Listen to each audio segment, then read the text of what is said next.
இன்னைக்கு மார்னிங்லேருந்து டேவே ரொம்ப பிஸியாக தான் இருந்தது. சண்டே அதுவுமா நான்வெஜ் இல்லாமல் எப்படியா ஹஸ்பண்ட் கிட்ட நேற்றே கேட்டுட்டேன் என்ன சமைக்கணும்னு சொல்லிட்டு அவங்க ஒரு லிஸ்ட் போட்டு கொடுத்துட்டாங்க.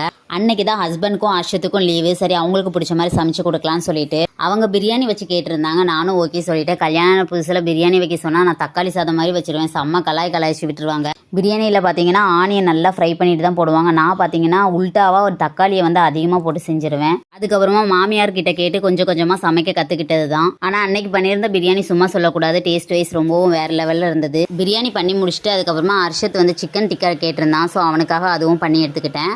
வேறு எதுவும் ஸ்பெஷலாக செய்யலை, ஏன்னா அன்னைக்கு சமைக்கும் போதே கொஞ்சம் லேட் ஆகிடுச்சு. அன்னைக்கு லஞ்ச்லாம் முடிச்சுட்டு ஈவினிங் போல் ஹஸ்பண்ட் வந்து காஃபி கேட்டிருந்தாங்க. ஸோ அவங்களுக்காக ஒரு காஃபி போட்டு கொடுத்துட்டு நைட்டு டின்னருக்கு தோசை ஊற்றிட்டு தால்ஷா வச்சிடலாம்னு கடலைப்பருப்பை காலையில் ஊற போட்டு எடுத்துக்கிட்டேன். உருளைக்கிழங்கு போட்டு தான் தால்ஷா வச்சிருந்தேன். ஸோ அந்த ஒர்க்லாம் முடிச்சுட்டு ஈவினிங் போல் வெளியே போக வேண்டியது இருந்தது, போயிருந்தோம். வீடியோ பிடிச்சதுனா லைக் பண்ணிவிட்டு சப்போர்ட் பண்ணுங்கள். நாளைக்கு பார்க்கலாமா?